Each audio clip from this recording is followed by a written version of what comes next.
Okay, what you have heard, or at least you heard parts of it, was the Kyrie movement of György Ligeti's Requiem, composed in 1963.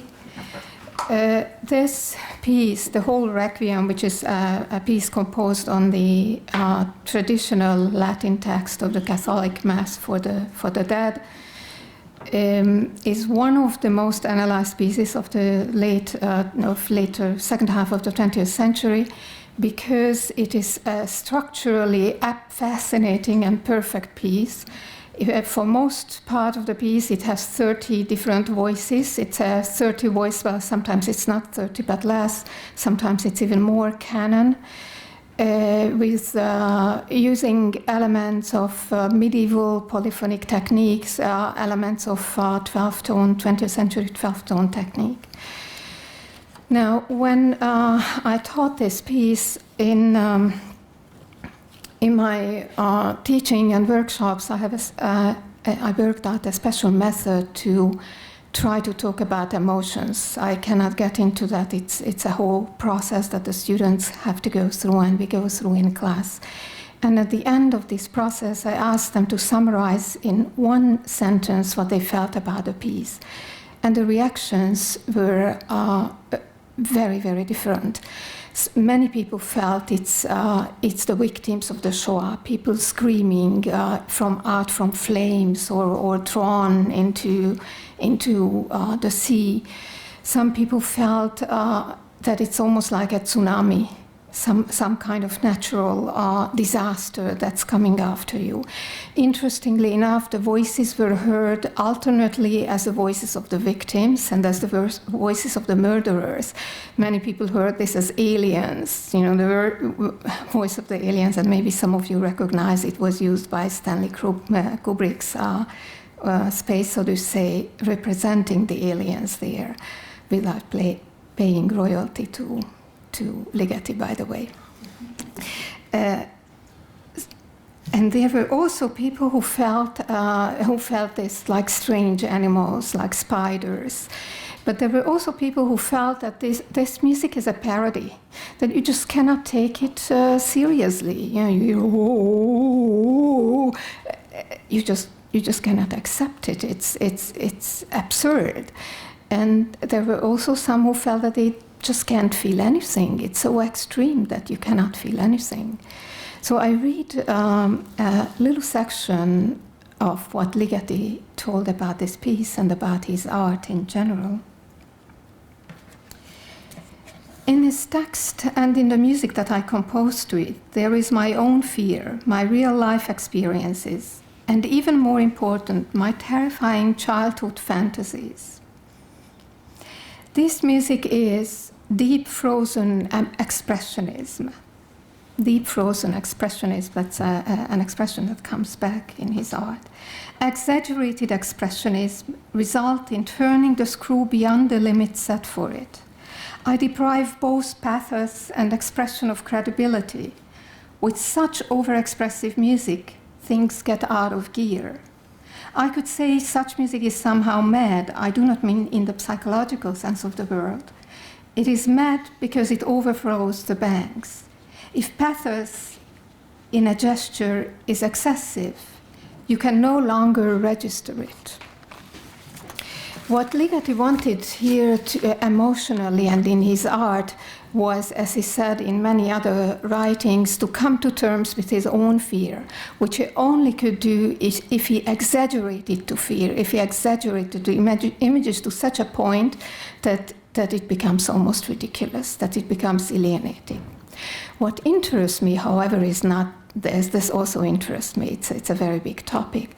But for this paper, I really took the title of the conference seriously as a homework to find riddles or unsolvable problems in our scholarship. And to me, it's an unsolvable problem. Why did Ligeti need for that expression such a perfect structure? Because scream, exaggeration, fear, they are not the most structured things.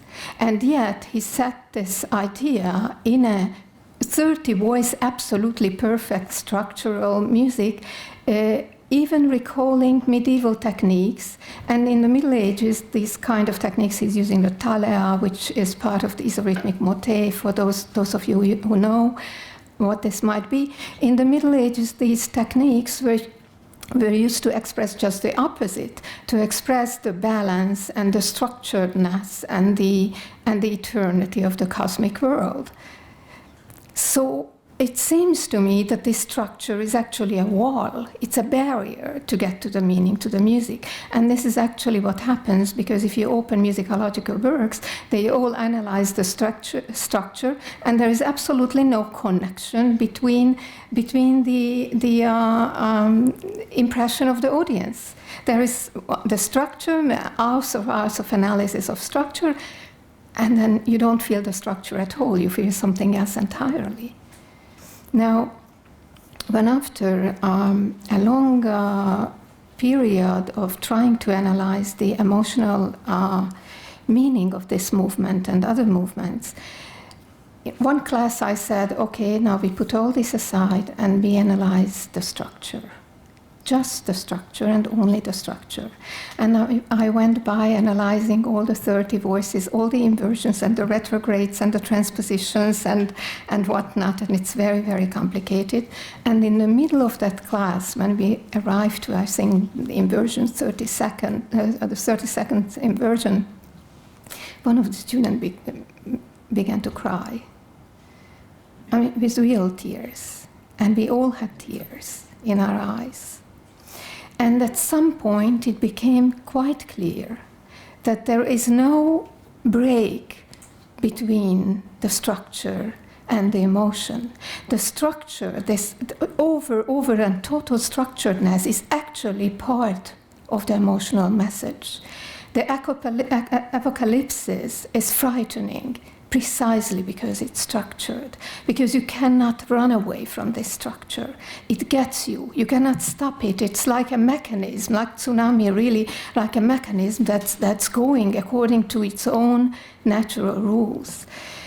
So I would say with Hannah Arendt's definition of banality of evil, which we heard already today, is the structuredness of the apocalypse, which does not only mean that the apocalypse could be structured, but structure makes it apocalyptic. Now, I would like to turn to another example. And this example is completely different. It goes to the other side. And my other example is Jenő Rejtő, a Hungarian. Is there anybody Hungarian here? Yeah. So whoever is Hungarian here knows the name of Jenő Rejtő, and I'm sure can quote the sections I'm going to quote here. By the way, I prepared handouts, so anybody who would like to know the details and the quote from Ligeti and the pieces of Rejtő after the talk, you can pick it up and take it home as a souvenir. Jenő Rejtő was born in 1905, and he died in a forced labor unit, a Hungarian forced labor unit sent to the Russian front in 1943. He was a cheap novel writer. He wrote also dramas and did journalism, but basically he wrote cheap mysteries, popular cheap mystery novels about sailors and mafiosi and gangsters and murderers and criminals and whatever you can imagine. And nevertheless, his pieces have been not only extremely popular in Hungary, really, really extremely popular, but recognized also by the literary critics. In fact, a few years ago, the piece I'm going to refer to, Piszkos Fred, Dirty Fred, the Captain, became an obligatory reading in high school, which is quite unbelievable for popular cheap novels. Now, many realize that below the surface, Rejtő has a serious subtext, but I will recall, I don't think it's a subtext, but for the time being, I'm using this word. Of course, there is his famous piece, Bone Brigade, which practically provides a description of a concentration camp. And this is way before concentration camps existed, but it's a horrifying, hair-raising description of a concentration camp. But in almost every comic book, you have sections which are hair-raisingly frightening or recalling the Second World War. Very often you find yourself on long landscapes which are desolate, terrible, frightening, and you cannot get out of them. You find that the characters cannot rest. They always have to go on, and there is always something else. They don't eat. They never have time to eat. Always something happens. You find an unimaginable level of torture that these people go through in all kinds of military sailors or all kinds of military exercises. And nevertheless, they, of course, survive. But it's impossible they survive. Normally, the characters are never what they seem to be. It's rare that a character is what he seems to be. Everybody is hiding, everybody has fake papers, if at all they have papers. I just would like to read you one short section in Dirty Fred, the Captain, which is my main topic. And that's my old copy. I bought now a new one because this is falling apart. In Dirty Fred, the Captain, the main character is a prince. And when he would like to discover the underworld, well, this description of the underworld is also something really amazing. It's also like a concentration camp. He would like to discover the underworld, and so he doesn't tell that he's a prince. But when he gets to trouble, then he reveals his identity, and this is the dialogue you find there. But wait, don't hurt me. I am Sant Antonio di Vincenzo y Galapagos. Happy to meet you, sir. I am Trebich. But don't you understand? I'm the real Sant Antonio di Vincenzo y Galapagos. But my majesty, Don't you want to believe that I'm the real Trebitsch? So that's very typical of Reiter. I would like to read the dialogue that opens this comic book. Sir, I came for my knife. Where did you leave it? In some sailor. What kind? Blade narrow, stainless steel. Did you see it? Wait, slow down. What was its handle like? Made of pearl oyster shell. One piece. Great! Akoli beseder, everything is solved. We found the knife. Where? In my bag. Thanks. My pleasure. The bartender told what a beautiful knife I have in my bag. They stabbed me with a real, veritable collector's item. Now turn around so I could take it out. Courage, my friend. You cannot do that. The bartender told that the knife must stay where it was put until he brings a doctor.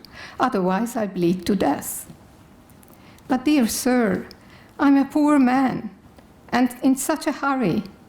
You wouldn't want me to go out to the dark night without a knife? The one who stabs should bear the consequences. Oh, just because a knife was put in you, it doesn't entitle you to keep it. We live in a country of law, thank heavens. Now, every sentence, and that's a very famous one. I mean, most Hungarians know this by heart. Every sentence in this dialogue is absurd. Everything in this situation is absurd. You know, the murderer doesn't. The murderer is actually a very nice guy. The person who is murdered doesn't die. The person who is murdered helping him to find a knife, and so on and so on and so on. And actually, frankly, I don't know what the Israeli law says about whether you can keep the knife with which somebody stabbed you. So I really don't know what is the legal situation in that particular case. Now, at first sight, to me, this is very similar to Ligeti in a very bizarre way. Because at first sight, you don't see any connection between the serious message, which is going to be very obvious later in this novel, and this humorous style. And one can even say, well, this humorous surface actually keeps you from assessing the real fear that's behind these dialogues. In fact, some of you may say, well, I don't see any fear. It's just plainly humorous. But I think there is a deep connection here, too. I would say the absurdity of apocalypse, the absurdity of fear. Where does the optimism of this literature come from? I feel that its optimism is coming from actually a very, very deep source, like in the banality, if you will, like in the structuredness of apocalypse. I would say the absurdity of torture is what's at stake here. It is absurd. And the optimism of Reiter comes from the recognition of this absurdity. And although we laugh, and although it's funny, and although it's a cheap story, there is something deeper. I think Reiter teaches us that even if nothing remains at the end, there is still hope. As long as we have sense and capability to view apocalyptic situations as being absurd, there is still reason for optimism. Thank you very much.